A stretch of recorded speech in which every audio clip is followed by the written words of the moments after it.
BDO. Quand tu es entrepreneur, il y a un moment donné, tu as l'impression que tu es un peu dans le hamster, dans la roue, puis tu as l'impression que tu refais toujours un peu les mêmes choses. Si tu veux passer à l'échelle et être impactant, le jeu collectif, c'est indispensable. Pour faire un pas de côté et essayer de recruter autrement, il faut aller chercher les gens qui sont éloignés de notre secteur. Tout le monde a un téléphone dans les mains, tout le monde utilise le numérique, mais personne ne veut travailler dans le numérique.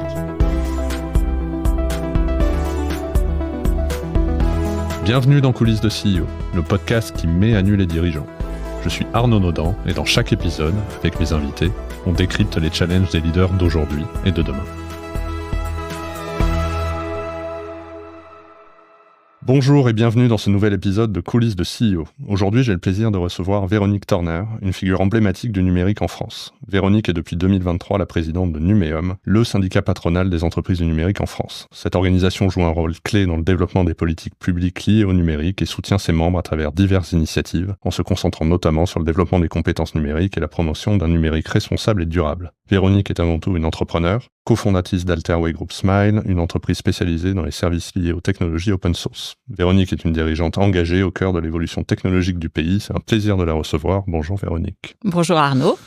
Merci beaucoup d'être avec nous aujourd'hui. Dans cet épisode, on va parler évidemment de Numéum, de ta vision pour l'avenir du numérique en France, mais également de toi, de tes réussites, de tes échecs aussi. Mais donc tout d'abord, est-ce que tu peux nous parler de ton parcours et te présenter pour nos auditeurs ? Je suis née, moi, à Versailles, mais rapidement, j'ai bougé sur Lyon. Donc, je fais quasiment de la primaire jusqu'à mes études sur Lyon. Donc, élève d'adoption. Voilà, exactement. Ouais. Je suis la petite dernière d'une famille de 3 enfants, des parents très sympas, très aimants. Et je pense que c'est important de le dire parce qu'ils m'ont donné une grande confiance en moi. Et je pense que c'est ça qui a nourri aussi, à un moment donné, la capacité de pouvoir devenir entrepreneuse. C'est quand tu as une confiance en toi, tu peux en fait t'engager, te mettre en bascule avant. Donc, je trouve que c'est bien de leur souligner, puis les remercier aussi, parce que c'est grâce à eux aussi que j'ai pu faire toute cette aventure. Des entrepreneurs dans la famille ? Oui, mon frère est entrepreneur aussi. Ouais. Et puis, mon père, il avait investi auprès de camarades qui avaient lancé leur aventure, mais lui n'a pas été entrepreneur. Il a plutôt eu un parcours dans une grosse boîte à Alcatel. D'accord. Comment tu évolues, les études, et comment tu rentres finalement dans ce secteur ? Tu as toujours été dans le secteur du numérique ? J'ai toujours été dans le secteur du numérique. J'ai fait des études scientifiques, j'ai fait une prépa, une école d'ingénieur, et je me suis dirigée vers, à l'époque on appelait ça l'informatique, et donc j'ai démarré en tant que codeuse. J'étais développeuse, et j'ai adoré ça, j'ai trouvé ça super sympa l'informatique. En fait, je connaissais pas l'informatique quand j'étais au lycée. J'avais jamais touché de ma vie un ordinateur. Ça paraît surréaliste aujourd'hui, mais j'ai 51 ans, donc tout le monde n'avait pas un ordinateur chez soi quand j'étais au lycée. Et j'ai découvert l'informatique avec mon prof de maths en prépa. Et puis, c'était un coup de cœur. Et je performais en fait dans cette matière. Et donc, j'ai décidé de travailler quand je suis sortie avec mon diplôme d'ingénieur dans ce secteur-là. Et j'étais super contente de coder, développer. Ça mixait à la fois une dimension de rigueur scientifique et puis pas mal de créativité. C'est sympa. Tu codes au départ, tu utilises évidemment un langage un peu secret. Tu vois, c'est pas ta langue maternelle. Et puis tu découvres à l'écran que tu as produit un résultat, tu peux interagir. Et puis j'avais envie déjà pendant mes études de créer ma boîte. J'avais envie de prendre mon destin en main, de pouvoir décider. Et donc, j'ai saisi une opportunité assez rapidement de créer une boîte avec 2 associés qui sont assez connus, Pierre-Édouard Sterrin et puis Francis Lelon. On a créé ensemble une start-up qui s'appelait Black Orange. Je les ai rencontrés par hasard, par un ami commun qui avait fait ses études avec eux. Ils cherchaient un profil technique. Et j'ai eu l'audace de me présenter à eux en leur disant, je vais être votre DSI, alors que je savais rien faire. D'accord. Et ils m'ont cru, et puis le job a été quand même fait. Et puis on est parti comme ça dans cette aventure. Qu'est-ce que faisait la boîte ? Black Orange, c'était un site de e-commerce qui vendait du logiciel en ligne. Donc quand on s'est vu, c'était un projet qui était sur le papier. Eux, ils étaient tous les 2 d'école de commerce, et ils cherchaient un 3e larron technique. Et je leur ai dit, je suis la personne que vous recherchez. Et puis, on a lancé cette aventure comme ça. Au départ, ils m'ont perçu plutôt comme leur salarié où eux allaient créer la boîte. Et puis, je leur ai ramené un premier investisseur et ils ont été plutôt fiers parce qu'ils m'ont dit, écoute, t'as ramené un investisseur, alors on va partager le gâteau le capital, en 3. Et donc, on D'accord. a eu chacun un tiers du capital et c'est comme ça que j'ai mis le pied à l'étrier de l'aventure entrepreneuriale, en sachant pas faire grand-chose parce que ça faisait, je crois que j'avais mon diplôme depuis moins de 2 ans. Je savais pas ce que c'était qu'un business plan parce qu'en école d'ingénieur à l'époque, On n'apprenait pas on ça, n'apprenait ouais. pas. Donc je me rappelle avoir été à la Fnac à chercher business plan pour les Employé. nuls. Mmh. Ouais, on n'était pas dans le même environnement Non, pas du tout, qu'aujourd'hui, pas du tout, pas ouais. du tout. Et ça a été une super aventure, hyper dense parce qu'on a énormément bossé, mais j'ai appris énormément de choses et ça a été une très, très belle aventure. Cette aventure a duré combien de temps? Elle a été très courte parce que ça a duré peut-être 1 an et demi, mais j'ai l'impression d'y avoir passé 5 ans en termes de charge de travail et puis d'apprentissage. Mais ça a été une belle aventure. Ça n'a pas été l'aventure qu'on souhaitait pour tous les 3. Nous, on s'était déjà vus cotés en bourse. Mais ça a été une très belle aventure et je crois que pour les 3, ça a été assez une aventure fondatrice de la suite. Comment t'en es sorti? On a vendu en Ouais, fait aux tu as vendu. éditions Atlas, correctement, mais enfin on n'est pas devenus très riches, mais ça nous a permis aux 3 de rebondir. Donc moi je suis repartie sur une aventure en société de service. La personne que j'avais trouvée investisseur pour Black Orange, c'était mon patron de ma première société de société de service, m'avait fait confiance et puis il m'a reproposé de le rejoindre dans une aventure un peu plus entrepreneuriale là. Et donc, je l'ai rejoint. Il s'appelle Philippe Montargès et ça a été mon associé pour Alterway. Puis c'est Donc c'est là un grand qu'Alterway ami. démarre. Ouais. Donc finalement, si on fait un peu la synthèse de cette première partie, tu disais des études scientifiques comme ça, en fait, tu étais bon élève et tu as fait, Ouais, et t'as fait les exactement. scientifiques. t'es J'étais tombé bon élève, dedans mon et père était ingénieur. voilà. Et donc finalement, tu tombes dans l'entrepreneuriat quasi naturellement du fait de quelques rencontres, quoi. Exactement. Intéressant. Tu peux nous parler d'Alterway? Alors Alterway, c'est une belle aventure puisque c'est mon projet vraiment entrepreneurial. Donc c'est un projet qu'on a créé avec Philippe en 2006 avec la vision que l'open source allait révolutionner l'informatique et le numérique. Alors on s'est un peu trompé, mais pas tout à fait. Je pense que ça a mis plus de temps que ce qu'on pensait, mais c'est vrai qu'aujourd'hui l'open source, c'est une brique très fondatrice du numérique aujourd'hui. Je pense qu'à 80%, sont des briques de l'internet. Tu peux expliquer ça pour les Bien gens qui sûr. nous Alors écoutent l'open et qui- source, en fait, c'est des technologies qui sont sous licence. On a souvent l'impression, en fait, que c'est, je dirais, il n'y a pas de licence associée, mais c'est d'un code qui est ouvert et qui offre la possibilité de faire de la collaboration. Et donc, par rapport à d'autres solutions qu'on dit logiciels propriétaires, l'open source offre la possibilité que tu puisses travailler en mode collaboratif. Donc, il y a... Donc les utilisateurs peuvent faire évoluer. Voilà. Ouais, Donc, faire évoluer la solution. ça a plusieurs vertus. La transparence du code. Tu implémentes une solution, tu peux ouvrir le couvercle et voir comment ça fonctionne. Tu peux y contribuer, tu peux partager. Et donc, nous, on a beaucoup cru avec Philippe à ce modèle. Je crois qu'on a eu raison. Et on s'est positionné, pas en tant qu'éditeur de logiciels, mais en tant qu'intégrateur. Et on s'est dit qu'il y avait un marché, un potentiel pour être un leader dans le monde du service sur l'open source. Tu disais, on s'est un peu trompé, mais pas trop. Tu peux détailler, c'est quoi d'avoir raison, mais d'avoir raison un peu trop tôt? Oui, d'avoir raison un peu trop tôt. Je pense que ça a mis un petit peu de temps à ce que l'open source vraiment se développe massivement. Nous, quand on a fait notre business plan, je pense que tu sais ça, un business plan, c'est jamais celui que tu réalises. Mais on avait estimé qu'en 3-4 ans, en fait, ça aurait pris des parts de marché importants. Bon, ça a mis un petit peu plus de temps. Aujourd'hui, ma société Alterway et le groupe Smile, on est des acteurs de l'open source et c'est vrai que l'open source est partout. Combien de collaborateurs aujourd'hui? Alors, chez Smile, c'est un peu moins de 2000 collaborateurs. Chez Alterway, c'est un peu moins de 200 collaborateurs. Et donc, tu as rejoint le groupe Smile assez récemment. Il y a 2 ans, au départ, on a tout de suite fait rentrer dans le capital des business angels pour nous accompagner à faire des acquisitions. Donc, quand on a démarré le projet, on avait un projet de build-up. Et donc, on a fait plusieurs petites acquisitions d'intégrateurs spécialisés dans l'open source, mais qui étaient complémentaires les uns des autres. Certains dans le monde du développement, d'autres dans le monde de l'infra. Donc, Alterway est né, en fait, comme ça, par un build-up de différentes sociétés. Et puis, en 2015, on a fait rentrer un industriel qui est Econocom. Je fais la connaissance de Jean-Louis Bouchard. Ça a été une rencontre je le connais bien. assez incroyable. Je crois qu'il y a eu de part et d'autre, on a eu envie de travailler ensemble. Et donc, on est rentré en fait dans ce qu'ils appelaient la galaxie Econocom. À l'époque, Jean-Louis Bouchard investissait beaucoup dans différentes pépite dans le monde du numérique pour essayer d'élargir son offre historique, qui est celui du leasing et de l'infogérance et de la distribution. Et donc, en même temps qu'il investit dans Alterway, il y a eu je pense une grosse dizaine d'autres entreprises qui sont rentrées en fait dans cette galaxie Econocom. On a appelé ça Galaxy parce qu'on n'était pas intégré dans le cœur de métier d'Econocom, on gardait totalement notre indépendance. Et ce que j'ai beaucoup apprécié avec Jean-Louis, c'est ce respect en fait de l'entrepreneur, de son parcours. Et donc, on a vécu ensemble 5 ans. Une très, très belle aventure. Alterway a doublé son chiffre d'affaires sur cette période. Et puis, post-Covid, on a eu envie d'accélérer avec Philippe.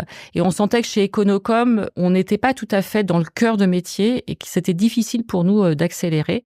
Et donc, on a convenu avec Jean-Louis, et là, pareil, je le remercie parce que c'est vraiment faire de sa part. Il nous a autorisé à réétudier le marché pour voir comment on pouvait réaccélérer en dehors d'Econocom. Et donc, on est rentré dans le groupe Smile, qui était un peu notre concurrent. Et ça avait beaucoup de sens industriel de créer finalement un acteur majeur de l'open source en Europe. Smile avait déjà un positionnement européen et un leadership européen, mais évidemment, ça venait consolider ce leadership, notamment en France, puisqu'on était le numéro 2, ils étaient le numéro 1. Donc, beaucoup de sens dans ce rapprochement. Un projet industriel très excitant, avec Marc Palazon, qui est le président de Smile, et Kinsight, qui sont les investisseurs de Smile. Tu as conservé ton indépendance d'entrepreneur. C'était important, toi, dans ton... Ouais, c'est un moteur pour moi, en fait, de garder quand même un esprit entrepreneurial. Et oui, en fait, quand on a discuté avec Marc, je pense que Marc a fait en sorte que je puisse garder, en fait, cette dimension entrepreneuriale. Évidemment, c'est un projet beaucoup plus intégré aujourd'hui, Alterway dans Smile, que ce que ça l'était dans Econocom. Mais on le savait, on a construit un projet industriel beaucoup plus intégré, parce que si on voulait accélérer, il fallait qu'on soit plus intégré. Je conserve cette dimension entrepreneuriale qui est très importante pour moi. Alors, si on en vient à Numéum, et donc je le disais, tu es élue depuis un peu plus d'1 an présidente de Numéum, première femme présidente de Numéum. Est-ce que tu peux nous dire, qu'est-ce qui t'a motivé en fait? Pourquoi tu as ambitionné déjà? Est-ce que c'était une ambition, tu vois, de départ, une cible? Si on est venu te chercher, pourquoi, quelle qualité, enfin, et puis nous dire plus précisément comment fonctionne Numéum et les combats que vous menez. J'avais pas l'ambition de devenir présidente de Numéum quand j'étais petite. Tu voulais faire quoi quand tu étais petite? Je pense que je voulais être chef d'entreprise. Ouais, vraiment? Ouais, je pense que je la matérialisais pas comme ça quand j'étais plus petite, mais j'avais envie, en fait, quand je repense, j'avais envie d'être chef d'entreprise. Ouais. Du coup, comment c'est venu Numéum? En fait, à un moment donné, chez Alterway, je m'ennuyais un peu. Tu sais, quand t'es entrepreneur, il y a un moment donné, t'as l'impression que t'es un peu dans le hamster, dans la roue, puis t'as l'impression que tu refais toujours un peu les mêmes choses. Et Philippe, mon associé, m'avait dit, écoute, ce serait bien que t'oxygènes un peu, tu devrais aller faire un saut chez Syntec Numérique, puisqu'à l'époque, Numéum s'appelait Syntec Numérique. Et à l'époque, c'était Guy Mamoumani qui était le président de Syntec Numérique, et il cherchait à féminiser son conseil d'administration. Et donc, il avait échangé avec Philippe, et tous les deux avaient comploté contre moi en disant « Tiens, ça serait bien que Véronique rentre à Syntec Numérique et au conseil d'administration. » Je dis ça à comploter avec le beaucoup, sourire, avec beaucoup de bienveillance. Et donc, je suis allée faire un saut chez Syntec Numérique, puis c'est vrai que j'y ai trouvé un écosystème très bienveillant, très intéressant. Des échanges entre pairs, vraiment, ça m'a séduite et du coup, j'ai décidé de déposer ma candidature pour entrer au conseil d'administration. Puis comme Guy avait fait une énorme campagne sur la féminisation, j'ai été élue. Donc ça remonte il y a un peu plus de 10 ans. Et donc, ça faisait 10 ans que j'étais active au conseil d'administration. J'ai pris pas mal de responsabilités. Je me suis occupée de la présidence des PME, de la commission PME. C'était très intéressant. Je me suis occupée de la commission éthique, parce que c'est vrai que chez Alterway, travaillant dans l'open source, on porte des valeurs assez fortes autour de la transparence, l'éthique, l'intelligence collective. Et donc, j'ai un peu insufflé ça au sein de Syntec Numérique. Et puis, Syntec Numérique s'est rapproché de Tech in France, a donné naissance à Numéum. Synov Numérique a rejoint Numéum. Donc, là, il y avait Godefroy Bensman et Pierre-Marie Lehuchet qui étaient présidents. Eux, ils arrivaient en fin de mandat, puis c'était statutaire. Et puis, voilà, c'était à un moment donné, tout convergeait. Ouais, un alignement de planète. Un alignement de planète. On est venu me chercher à la fois, j'avais été vice-présidente, donc je trouvais ça intéressant.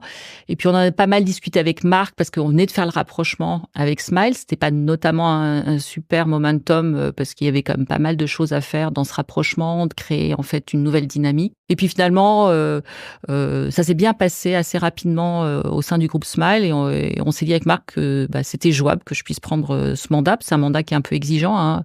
Ça demande un peu de bande passante. Et donc, j'ai déposé ma candidature et puis j'ai été élue. Voilà. Félicitations. Merci. Quand je préparais cet épisode, je me disais évidemment de te poser des questions sur les enjeux de la durabilité, de l'empreinte du numérique, enfin le poids du numérique dans le sujet de la transition écologique, parler de souveraineté, d'IA. Mais d'un autre côté, je voulais pas non plus limiter à ça. Et peut-être pour ouvrir la question, quels sont pour toi les grands enjeux aujourd'hui sur lesquels tu travailles, les grands enjeux du numérique en France en fait? Alors, c'est vrai que j'ai pas mal réfléchi quand j'ai déposé ma candidature au projet que pouvait être celui de Numéum pour les années à venir. Et j'ai regardé un petit peu ce que nous étions. Et je me suis dit qu'il y avait besoin aujourd'hui que Numéum prenne une place importante dans l'écosystème numérique français, qui est un écosystème qui est très pluriel, très foisonnant, parfois trop atomisé.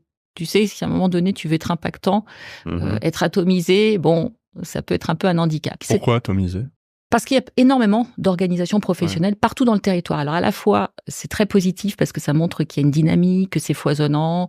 Mais des fois, quand tu veux peser, évidemment, quand tu as 50 associations autour de la table, c'est pas aisé pour être impactant. Et donc, vraiment, j'ai inscrit ce projet pour Numéum sur le jeu collectif. Moi, le jeu collectif, c'est ce qui a suivi finalement toute ma carrière et c'est ce qui est vraiment, pour moi, un sujet de forte motivation. Et pour Numéum, je me suis dit que c'était le moment, en fait, à un moment donné, que Numéum joue pleinement ce rôle de un peu chef de file de l'écosystème numérique français, parce que on est un syndicat patronal, parce que on est une organisation, on est la première organisation professionnelle. C'est 2500 entreprises, ça pèse 85% du chiffre d'affaires du secteur, parce qu'on est présent dans les régions, on a 12 délégations régionales, parce qu'on a une assise forte au niveau national, parce qu'on a aussi un ancrage à Bruxelles et au niveau européen. On a cette capacité d'entraîner avec nous l'écosystème. Quand je dis l'entraîner, c'est pas l'absorber, pas du tout.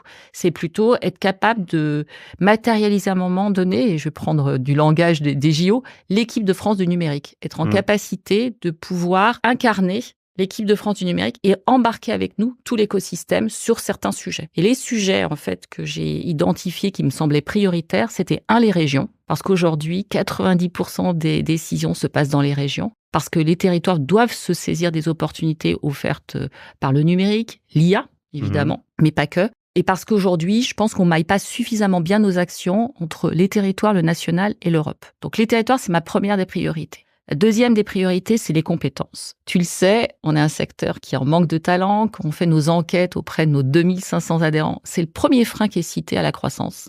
C'est le manque de compétences. Donc, les compétences, c'est un sujet qui nous handicape aujourd'hui, qu'on a du mal à résoudre. Ça fait des années qu'on travaille sur le sujet et en fait, on a une sorte un peu de plafond de verre. Évidemment, ça serait prétentieux de dire qu'on va le casser, ce plafond de verre, mais je pense qu'on peut le déplacer. Il y a différents leviers, mais ça veut dire qu'il faut, faire un pas de côté et essayer de raisonner autrement. Premier levier, c'est la féminisation du secteur. On n'a pas assez de femmes. Il y en a que Combien aujourd'hui ?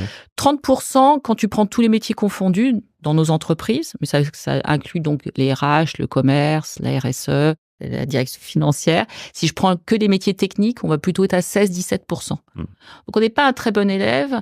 En Europe, c'est pas beaucoup mieux, mais la France est quand même pas, je dirais, bien positionnée en Europe. Donc on peut faire beaucoup d'efforts là-dessus. Et imagine que tu passes de 16 à 32%, déjà, ça résout un problème assez important déjà de compétences. Sans parler que la féminisation a d'autres vertus, de performance, de diversité, d'éthique, des biais dans les algorithmes. Enfin, ça résout déjà aussi un problème qui est économique. Tu augmentes la capacité de compétences. Donc la féminisation du secteur, c'est un sujet important pour nous dans la thématique compétences. Deuxième sujet, c'est être attractif auprès des jeunes. Bizarrement, tout le monde a un téléphone dans les mains, tout le monde utilise le numérique, mais personne ne veut travailler dans le numérique. Je caricature un peu, mais c'est un peu ça. Et donc, il faut qu'on soit attractif auprès des jeunes pour qu'ils viennent travailler dans notre secteur. Ils comprennent pas bien ce que c'est qu'en fait le métier du numérique. Les parents comprennent pas bien. Je sais pas si tu discutes autour de toi, mais enfin, personne te dit je rêverais que mon fils ou ma fille travaille dans le numérique. Donc ça, c'est un problème. On a un projet qu'on aimerait bien réaliser. Aujourd'hui, on bute un petit peu sur le financement. C'est de lancer une grande campagne de communication, comme l'a fait les armées, comme l'a fait l'artisanat. Des grandes campagnes de communication qui parleraient en fait aux parents, qui parleraient aux jeunes, qui parleraient également aux professeurs, qui donneraient envie de rentrer en fait dans cet univers, qui est un univers qui est fantastique, qui est excitant, qui change le monde. Enfin, voilà. Donc ça, il y a moi, ça me les jeunes. surprend, ça, honnêtement. Je pensais que le secteur était beaucoup plus attractif que ça. Et tu veux dire qu'en fait, les grands succès dans la tech, parce qu'à côté de ça, on a des boîtes qui se développent très fortement. Il y a la French Tech, il y a quand même beaucoup de dispositifs pour mobiliser l'écosystème autour des métiers de la tech. Et tu le vois pas, en fait, à l'entrée. Enfin, il y a ce sujet de compétences, tout à fait. de recrutement. Mais et globalement, je pense que, surtout sur les métiers d'ingénierie, je pense qu'aujourd'hui, on n'a pas suffisamment de jeunes qui veulent, en fait, suivre cette carrière d'ingénierie. Alors, le numérique, c'est pas que de l'ingénierie, et c'est quand même en partie de l'ingénierie. Donc, il nous faut quand même des compétences, une expertise forte. Si on veut saisir aussi des opportunités et que la France, l'Europe, soit un leader dans le numérique, il nous faut des très bons ingénieurs. Et on en a de très bons ingénieurs, mais on n'en a pas suffisamment aujourd'hui. Donc, il y a un travail à faire sur l'attractivité. Ça se joue beaucoup sur le collège, fin de collège, tu sais, en 3e, où il y a en fait, à un moment donné, les forums sur les métiers. Je pense qu'on n'est pas suffisamment représenté à ce moment-là. Et donc, le gouvernement lance une grande campagne sur les stages de seconde. Et nous, notre écosystème et nous-mêmes se mobilise beaucoup sur ces stages de seconde. C'est l'occasion, en fait, qu'ils rentrent dans nos entreprises et puis qu'ils découvrent, en fait, les différents métiers et que ça soit attractif. Donc ça, il y a les jeunes. L'alternance. Pour la féminisation, pardon, je te coupe, mais ça doit être le même combat aussi. En fait, finalement, c'est d'aller tout à fait, collège pour attirer les jeunes filles dans exactement. Quand on fait, je dis les jeunes, là, c'est vraiment filles et garçons, sachant que la féminisation est un programme en plus, je dirais, très particulier. Parce que sur la féminisation, il y a le sujet des jeunes filles, mais il y a le sujet aussi de la reconversion. Il y a beaucoup de femmes aujourd'hui qui ont envie, en fait, de se reconvertir. Et ben nous, on les invite à venir travailler en fait dans le numérique. Et oui, et ça présente énormément d'avantages pour concilier notamment une vie de famille. Je pense que le numérique présente des vertus intéressantes par rapport à d'autres métiers. Et est-ce que l'arrivée, on va parler d'IA, tu l'as mentionné, mais ce boom de l'IA, et notamment le fait qu'on voit partout et que la France a vraiment des talents et des expertises très pointues sur l'IA, cette arrivée de l'IA va pas t'aider pour renforcer l'attractivité du secteur? Alors j'espère que oui, parce que c'est vrai qu'il y a une grosse communication et je suis assez contente aujourd'hui que le politique s'empare de ces sujets. Il y a quelques années, on n'entendait pas le politique parler de numérique, on parlait d'industrie en France, mais on parlait pas en fait du numérique. Là, je trouve que c'est intéressant. Notre gouvernement est sensible à ce sujet. Dans les compétences, pour faire un pas de côté et essayer de recruter autrement, il faut aller chercher les gens qui sont éloignés de notre secteur. C'est-à-dire que si on ne prend que des personnes qui sont sur étagère, qui cochent toutes les cases, on voit qu'aujourd'hui, ça ne sera pas suffisant. Même si on travaille la féminisation, qu'on travaille en fait l'attractivité auprès des jeunes, ça c'est un peu du temps long. À date, il y a des personnes qui sont sans emploi, et sur lequel on peut, je dirais, leur proposer des formations, un parcours pour qu'ils puissent intégrer en fait l'écosystème et la filière du numérique. Et ça, on a un programme très impactant qui s'appelle Numérique Emploi, qui est né en région, dans la région Grand Est, qui existe depuis 7 ans, qui fonctionne super bien, qui est un partenariat entre les entreprises, pas que du numérique d'ailleurs, tu peux avoir des acteurs de tout secteur qui aussi recrutent dans le numérique. Donc les entreprises, la région qui est capable à un moment donné de financer les formations, et puis France Travail, anciennement Pôle Emploi, qui est capable de sourcer en fait les candidats. Et ensemble, on est capable de produire un parcours sur mesure pour permettre à la personne de suivre une formation sur mesure. C'est pas industrialisé, c'est vraiment du sur mesure. Et à la fin, lui permettre de retrouver un job. Et là, il y a 80% de personnes qui rentrent dans ce programme qui ont un job au bout. Donc c'est pas mal. Un vrai impact. Voilà. Donc ça, c'est un peu les leviers qu'on essaie de travailler pour tordre le cou à ce problème. Et la troisième, c'est le numérique responsable. Ça, c'est mon dada. Je crois réellement aujourd'hui que on doit proposer... Tu as dirigé une commission En fait, avant de prendre la présidence, j'étais en charge du sujet numérique responsable chez Numéum. Je t'en parlerai dans un instant, pourquoi en fait j'ai pensé à ces sujets. Mais donc ça, c'est la troisième priorité, c'est vraiment inscrire le numérique dans une trajectoire d'impact positif. Évidemment sur le plan économique, mais également sur le plan social, sociétal et environnemental. Ça, c'est indispensable et je pense que c'est à nous, professionnels du numérique, de montrer la voie, être capable d'inscrire le numérique dans cette trajectoire. Parce que le numérique, c'est un sujet éminemment stratégique qui est au cœur de notre société, au cœur de plein d'enjeux géopolitiques, sociaux, sociétaux, environnementaux. Tu l'as dit, hein, le numérique a une empreinte environnementale. Et souvent, pour le citoyen qui est un peu éloigné de cet écosystème, c'est un peu anxiogène. L'IA, ça fait un peu peur. On se dit, ça va me voler mon travail, et puis je suis peut-être pas capable de saisir en fait les opportunités, d'utiliser en fait cette IA gène dont tout le monde me parle. On dématérialise pas mal de formulaires, de la fonction. Comment moi je peux en fait bien utiliser tout ça? Il y a un vrai sujet d'électronisme en France. Donc c'est important que nous, professionnels du numérique, on accompagne cette transformation, cette mutation, et on l'oriente aussi sur un impact positif parce qu'il y a des biais et que le numérique a ses dimensions potion-poison. C'est pas toujours, positif. On l'a vu à un moment donné sur le cyberharcèlement. Il y a des problèmes de cybersécurité, les problèmes d'algorithmes. Oui, les biais dans les algorithmes. Les biais dans les algorithmes, etc. Donc c'est à nous de professionnels d'inscrire le numérique dans cette trajectoire d'impact positif. Et c'est ça le numérique responsable. C'est avoir cette dimension d'inclusion, de confiance et d'environnement. Quel est l'état aujourd'hui de la situation? Et quelle est la trajectoire justement pour arriver à un numérique, je ne sais pas si on peut dire un numérique plus responsable qu'aujourd'hui? Et tu vois, notamment dans tes interactions avec les pouvoirs publics, avec le gouvernement, quels sont les hotspots entre guillemets, et ce qu'on doit attendre là dans les prochains mois et années sur ces sujets de numérique? Alors, moi, j'ai pas une vision négative de la situation. C'est-à-dire que le numérique, on peut pas dire qu'il n'est pas responsable, mais on doit œuvrer pour le rendre plus responsable. Exactement. C'est un travail, tu sais, d'amélioration continue, comme on dit dans la tech. Et donc, par exemple, sur les sujets d'inclusion, eh bien, on doit travailler sur différents leviers. Le fait que nos productions numériques soient accessibles au plus grand nombre. C'est ce qu'on appelle l'accessibilité numérique.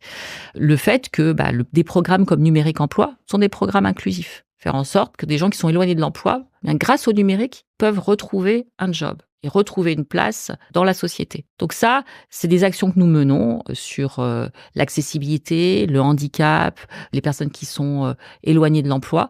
C'est le sujet inclusion. Sur le sujet confiance, tu as plusieurs domaines. Tu as des sujets d'éthique, c'est des sujets de premier plan avec l'IA. Donc, ça fait plusieurs années que chez Numéum, on a un programme autour de l'éthique de l'IA. On a fait un référentiel Ethical AI, où là, en fait, on fournit un référentiel aux entreprises pour qu'elles puissent avoir tout un parcours qui les questionne sur est-ce que elles ont un usage éthique de l'IA. On a des sujets autour de la transparence, donc on a la communauté open source qui est représentée au sein de Numéum, qui travaille sur ces sujets en fait de transparence en fait et de collaboratif.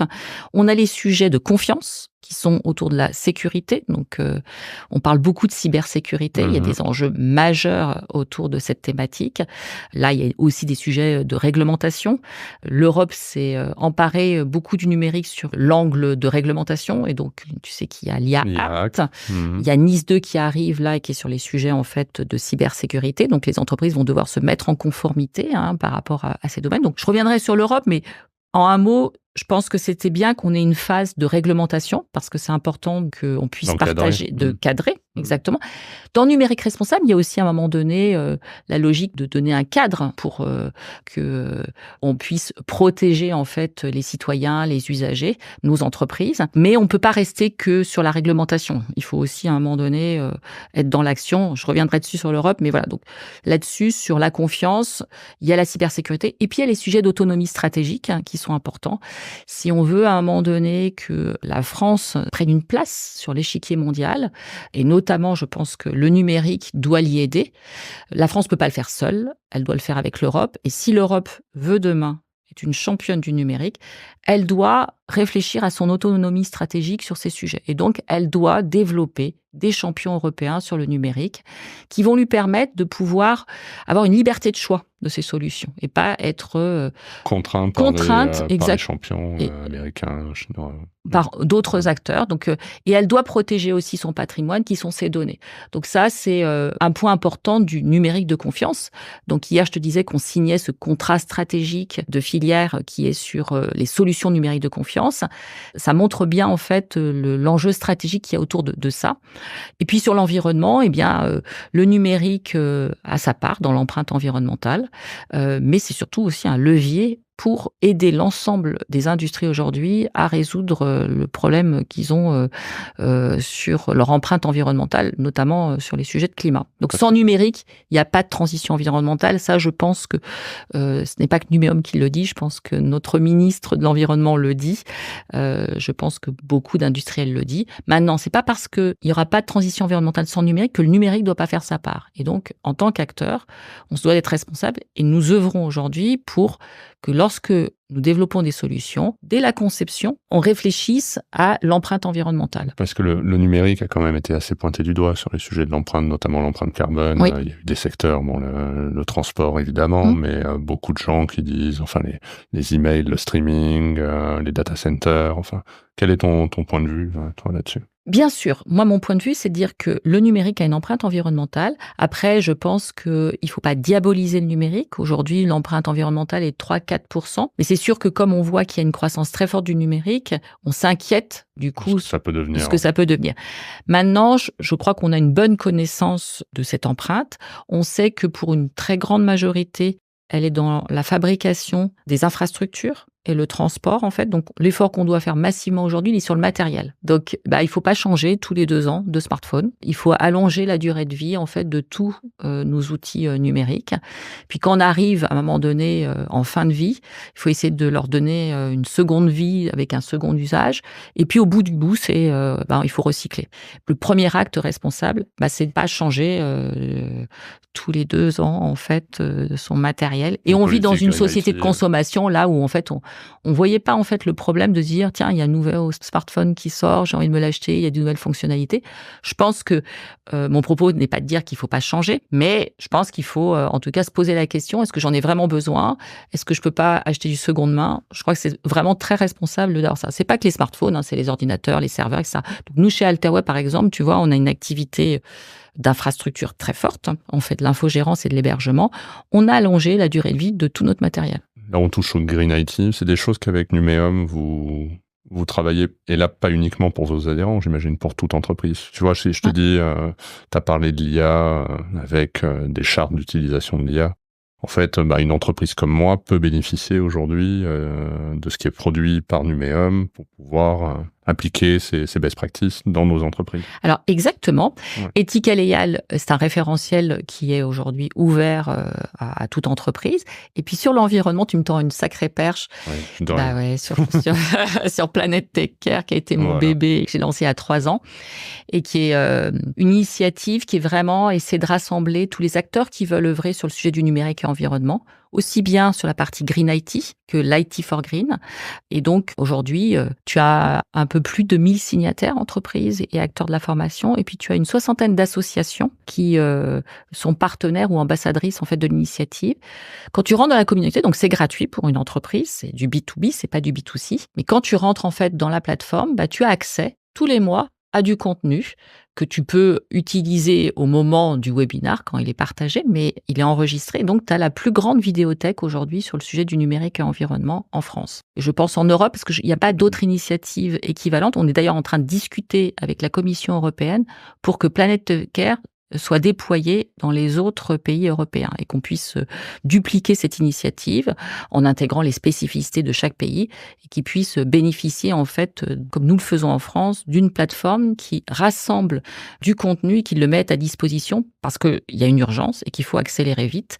Et le meilleur moyen d'accélérer, c'est le jeu collectif. Alors, on va peut-être venir là-dessus parce que tu l'as mentionné à plusieurs reprises. Si on revient sur toi maintenant, ta personnalité, tu as dit collectif plusieurs fois. Pourquoi en fait cette conviction? Et je pense que c'est politiquement correct de dire collectif, on va faire des choses ensemble, on va plus loin, etc. Mais tu vois, pourquoi l'avoir mentionné effectivement à tant de reprises? Pourquoi avoir eu cette conviction, si on revient au début, dans l'open source, d'avoir été pionnier sur ce concept d'ouvrir d'une propriété intellectuelle? D'où ça t'est venu et comment ça s'incarne là aujourd'hui? Alors, c'était pas, tu vois, c'est pas quelque chose qui était ancré en moi, mais rapidement, en fait, je me suis rendu compte que j'avais du plaisir dans le jeu collectif. Et je vais donner une petite anecdote, c'est que on soutient là dans le groupe Smile 2 athlètes depuis l'année dernière. On les accompagne dans tout le parcours en espérant qu'ils vont pouvoir être sélectionnés au jeu. On en a 5 nous aussi. Voilà, c'est 2 athlètes en handisport, ils sont en escrime, c'est une femme et un garçon. Donc je les salue, c'est Brianna Vidé et puis Viadé et Ludovic Lemoine. Et Ludovic a gagné un certain nombre d'épreuves là, et il m'a fait cette réflexion. En fait, quand tu gagnes en équipe, le plaisir il est plus grand que quand tu gagnes tout seul. C'est un plaisir que tu peux partager. Je crois que c'est ça le jeu collectif, c'est aussi le plaisir avant toute chose de faire les choses ensemble. Et puis, factuellement, être ensemble est plus impactant. Il y a des choses qu'on n'y arrivera pas seul. Et ça, c'est vrai à tous les niveaux. Au niveau de l'entreprise, quand tu es entrepreneur, moi je pense que tu vois, dans les qualités, j'en ai une, c'est de savoir bien m'entourer. Et ça, en fait, tu ne peux pas réussir un projet solo. Alors, il faut avoir une équipe, d'accord. Donc, toi, le jeu collectif au niveau, en fait, de ton entreprise. Jeu collectif au niveau de Numéum.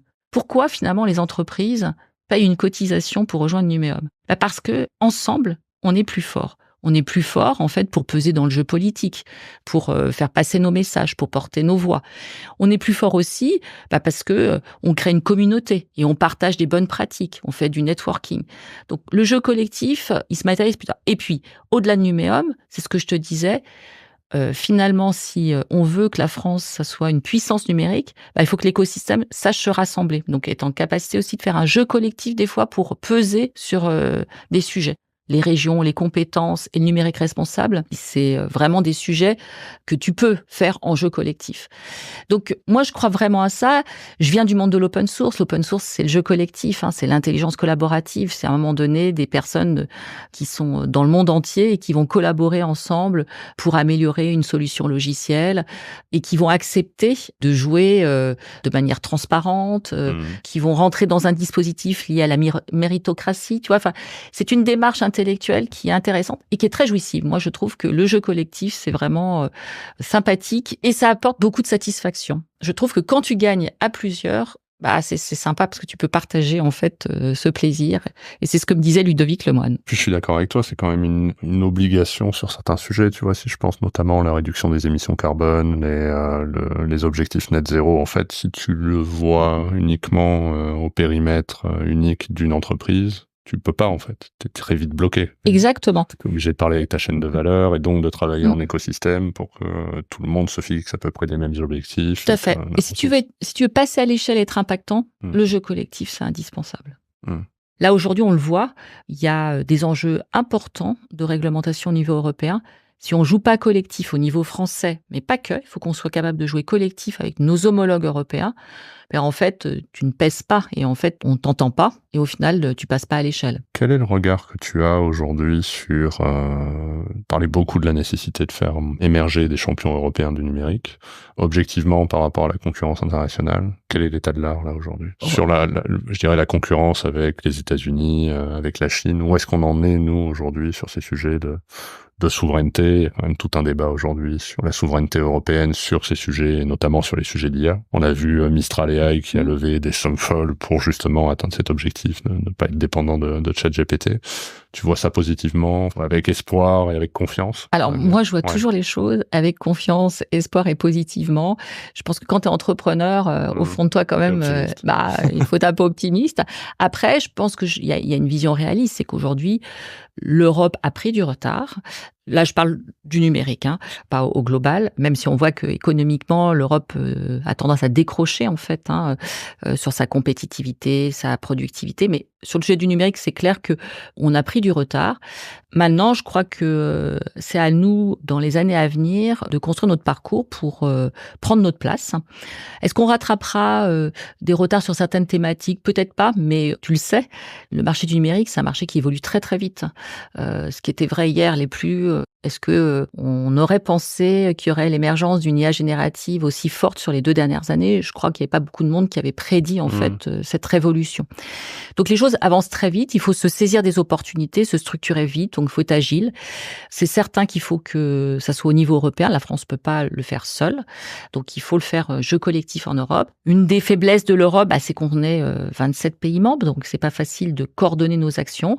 Aujourd'hui, l'Europe, c'est plutôt un outil de réglementation. Donc c'est là, nous, on a sorti des propositions pour faire en sorte que l'Europe passe d'une vision réglementaire à une vision plus politique, plus stratégique, plus opérationnelle, à une vraie politique industrielle autour du numérique, pour qu'on soit capable de mieux saisir des opportunités. Il y a l'IA, il y a le quantique.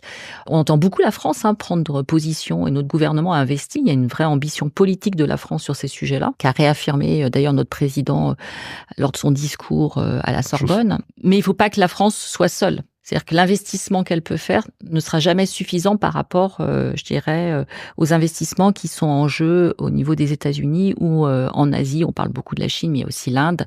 Donc, si on veut pouvoir peser, il faut qu'on le fasse à l'échelle européenne, notamment dans les investissements. Donc, clairement, il faut muscler les investissements. Et puis, il faut muscler aussi notre jeu sur la formation, les compétences. Il faut être en capacité également d'avoir une vraie stratégie industrielle, de faire émerger des champions européens, comme on sait le faire dans le spatial. C'est là où je suis positive. On sait le faire par ailleurs. Dans le spatial, on a su faire émerger des champions industriels et des grands programmes. Là, il y a un nouveau programme qui va sortir, qui est RISC-Square, qui est sur les infrastructures. On est capable, en fait, je dirais, de s'organiser. Donc, il n'y a pas de raison qu'on ne soit pas capable de le faire au niveau, en fait, du numérique. C'est aussi être en capacité de protéger nos assets. Les données, c'est un asset important, donc on doit être en capacité de les protéger. On a su le faire avec le RGPD. Il y a certainement d'autres sujets sur lesquels il va falloir agir. Qu'est-ce que tu dirais à un dirigeant comme moi? Tu vois, nous, on a beaucoup investi sur la digitalisation du groupe et je nous pense, et je sais d'ailleurs, pour voir certains de mes concurrents assez à l'avant-garde sur les sujets d'IA et sur la plateforme technologique qu'on a mis en place, mais on voit effectivement, et tu l'as dit, que ça évolue à une vitesse quand même assez incroyable. Moi, je vois certains de nos clients, grands groupes, qui ont stoppé certains projets d'évolution, notamment de leur système, en se disant, voilà, avec l'arrivée de l'IA, on va peut-être attendre 1 an pour voir qu'est-ce qui va sortir chez nos grands éditeurs, pour savoir quels vont choisir. Un peu de crainte de se dire, est-ce que finalement les décisions qu'on prend, vu la vitesse à laquelle ça va, et vu que c'est quand même gros coût pour les entreprises, un peu une crainte de se dire, voilà, est-ce qu'on va prendre les bonnes décisions? Est-ce qu'on est prêt à prendre certaines décisions? J'imagine que tu as beaucoup de PME, tu disais que tu as dirigé la commission PME pendant longtemps, qui doivent vraiment être inquiètes de ça, de l'impact de l'IA sur leur métier. Tu vois, en tant que présidente de Numéum et en tant que professionnelle, qu'est-ce que tu dirais à ces dirigeants et quelle est la vision que tu portes là-dessus? Alors, 2 sujets. Il y a le message qui est auprès de notre communauté, qui sont donc des professionnels du numérique, et puis peut-être le message auprès d'un dirigeant qui est en dehors de l'écosystème de la tech. D'abord, au niveau de Numéum, on a tout un programme pour accompagner en fait nos adhérents à se saisir des opportunités, à les comprendre. Donc, on a tout un programme déjà pour comprendre, pour les accompagner, et puis également leur proposer des dispositifs d'encadrement. Donc ça, c'est vrai sur l'IA, mais on le fait aussi autour de la donnée, autour du cloud. Au sein de nos membres, on a des spécialistes, on a des experts qui sont nos éclaireurs. Et puis après, on a tous ceux qui ne sont pas des spécialistes, mais qui vont être aussi utilisateurs de ces technologies. Donc ça, au niveau de Numéum, il y a un gros accompagnement qui est fait. C'est un des bénéfices à être finalement dans une communauté d'acteurs, c'est de pouvoir bénéficier, une fois que tu as payé ta cotisation, gratuitement, tu as accès en fait à tout ça. Après, quand je parle à cette communauté d'acteurs, les dirigeants sont des acteurs de la tech, donc ils sont quand même très fortement sensibilisés aux enjeux et à la problématique. C'est des professionnels. Exactement.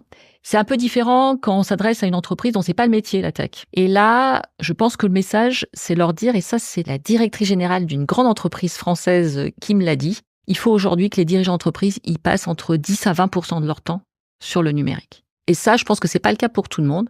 Et je pense qu'il faut qu'ils passent du temps, en fait, sur le sujet du numérique. Et donc, ils ont en leur sein des personnes qui sont sur ces sujets, notamment dans des grandes entreprises. Il y a des DSI qui sont en capacité de pouvoir les éclairer. Et je pense que ça ne doit pas être un sujet annexe, connexe. Parfois, en fait, le DSI, il n'est pas au conseil stratégique, il n'est pas au comité exécutif. Bon. ça dit quelque chose en fait dans la mentalité. Je crois que pour se saisir en fait des opportunités qui vont arriver, je pense que tout secteur industriel doit se saisir du numérique demain pour sa compétitivité, pour sa croissance, pour son développement. Et donc il faut consacrer ce temps au numérique, même si c'est pas son ADN d'origine. Je suis 100% d'accord avec toi. Et tu vois, moi, je suis dans un secteur où je pense que la culture tech est assez faible. Et très honnêtement, je pense que dans les combats, il y a le business quotidien du dirigeant, il y a les sujets de durabilité, il y a l'arrivée de l'IA. Comment est-ce qu'on fait pour que toutes les entreprises adoptent une culture tech qui est plus forte? Parce qu'au final, on voit que la tech a déjà révolutionné un certain nombre de secteurs et va continuer de le faire. Il y a plein d'opportunités, mais néanmoins, c'est pas forcément évident dans une entreprise qui a son historique, qui existe depuis des décennies, qui a pas forcément une culture tech, qui a pas forcément des profils tech très développés, à très rapidement, parce que ça nécessite quand même d'aller vite, à faire en sorte que les gens adoptent une culture tech et le réflexe de chercher comment est-ce que la technologie peut m'aider à améliorer mes process, à aller plus vite, à pas me faire disrupter. Enfin, tu vois, quel est le conseil que tu donnerais? Là, du coup, puisqu'en fait, naturellement, Numéum est membre du MEDEF. En fait, un Numéum, c'est un syndicat qui rattache à la Fédération Syntec. La Fédération Syntec est une des grosses fédérations du MEDEF. Je pense qu'on est la 3e, 4e fédération du MEDEF en termes de nombre de salariés. Et nous, on est la plus grosse syndicat au sein de la fédération. Donc, on a des relations assez étroites avec le MEDEF. Et c'est vrai que l'enjeu, et quand en fait Patrick Martin, il a été élu il y a quelques semaines de moi, donc on s'est rapidement parlé. Et je pense qu'on a partagé une vision, notamment pour son projet de croissance durable. Le numérique avait une place importante. Et donc, aujourd'hui, il y a une commission au sein du MEDEF qui est sur la partie numérique et innovation. C'est une coprésidence, un homme et une femme. Et sur le volet numérique, c'est une des administratrices de Numéum qui s'appelle Virginie Fauvel. Et l'idée, c'est de justement, au travers du MEDEF, accompagner le reste de l'économie, ceux qui ne sont pas des pure players de la tech, à se saisir des opportunités. Donc, on le fait au travers du MEDEF parce que le MEDEF, il a une empreinte qui est forte. Il a une empreinte nationale, il a une empreinte européenne, mais il a aussi une empreinte très forte dans les territoires. Et on doit agir au plus près de tous les acteurs économiques. Quand on dit ça, on le dit forcément au plus près des territoires. Donc, c'est avec le MEDEF, là, aujourd'hui, qu'on va faire ce jeu collectif pour essayer, en fait, de diffuser cette culture autour du numérique, de bien en comprendre les enjeux, bien en comprendre les opportunités aussi, parce que des fois, il y a des fausses opportunités. Il y a des buzzwords, tu sais, c'est un secteur, en fait, où il y a beaucoup d'informations. Donc, et parfois, c'est difficile pour une entreprise qui n'est pas de la tech de dire, mais en fait, moi, quels sont mes vrais leviers à saisir pour que moi, ça accompagne ma croissance. Ça, on le fait aujourd'hui en jeu collectif avec le MEDEF. Si tu devais changer une chose dans l'industrie aujourd'hui? Dans l'industrie du numérique? Ouais. Si tu pouvais changer quelque chose immédiatement, là. Ce serait la féminisation. Ouais. Ce que j'aimerais, en fait, c'est qu'il y ait plus de femmes. Oui, ça serait l'action. Si j'avais une baguette magique, c'est ça la question? Ouais, c'est ça. Ouais, je mettrais 50% de femmes. En prenant du recul sur ta carrière, qu'est-ce que tu as raté? J'ai raté plein de choses. Tu sais, quand tu es en situation de prendre des décisions, en fait, l'échec, tu vis avec. Parce que, je pense que tu le sais, tu rates un dossier, une proposition, voilà, exactement, tu rates un deal, un collaborateur. Nous, on a fait de la croissance externe, on a raté des fois des belles opportunités. C'est nos concurrents qui nous ont, je dirais, piqué le dossier. Il faut vivre avec, je dirais, cette idée que d'abord, tout se déroule pas comme c'était planifié. Il faut être capable de rebondir sur les opportunités. Je crois que quand tu es entrepreneur, au fond de toi, t'as un peu un projet dans les tripes, quoi. T'as un peu la rage. C'est ce qui caractérise, en fait, les entrepreneurs. Donc, sur le coup, t'es jamais très content, mais moi, je vis avec et je sais que quand il y a une opportunité qui s'est pas matérialisée, ça m'agace beaucoup. Mais rapidement, je me dis qu'il y a une deuxième qui va arriver. Tu passes à la suivante. Et qu'il va falloir que je la saisisse. T'étais compétitive dans l'état d'esprit? Moi, je me dis que oui, je suis compétitive. Ouais, j'ai envie de gagner. Après, tu l'as vu, moi, j'aime bien cette compétition, mais quand même plutôt par équipe. Voilà, donc t'es plus sport d'équipe. Je suis plus sport d'équipe, mais pourtant, tu vois, dans mes sports perso, je fais de la course à pied. J'ai pas un sport non plus. Mais dans le business, j'aime bien le collectif et j'aime bien cette émulation qu'on peut avoir à un moment donné. C'est quand t'es sur un deal. on réfléchit à plusieurs, on transpire à plusieurs. J'aime bien, en fait. Et d'ailleurs, chez Numéum, c'est le travail d'une équipe, hein. Il y a un COMEX, il y a un CA, il y a 30 permanents. Enfin, chez Alterway aussi, chez Smile, il y a toujours la dimension d'équipe. Et moi, j'aime bien ça, en fait. Mais j'ai l'esprit de la gagne, évidemment, en fait. Sinon, tu pars un peu handicapé quand même. Oui, si tu l'as pas, c'est compliqué. Tu as des exutoires, des moments de décompression, des routines pour couper. Alors déjà, je garde une place importante pour ma famille. T'as réussi à le conserver, ça, dans ta Ouais, carrière? alors, par contre, tu vois, c'était un peu une angoisse quand j'ai démarré. J'avais entendu beaucoup d'entrepreneurs qui m'avaient dit, je regrette, j'ai pas passé assez de temps avec mes enfants, je les ai pas vus grandir. Alors ça, en fait, j'avais gardé ça en tête et je m'étais dit, je vais être attentive à ça. Alors du coup, ça sera à mes enfants de dire, en fait, s'ils estiment que j'ai passé assez de temps avec eux. Mais j'ai l'impression d'avoir gardé cet équilibre entre ma vie pro et vie perso.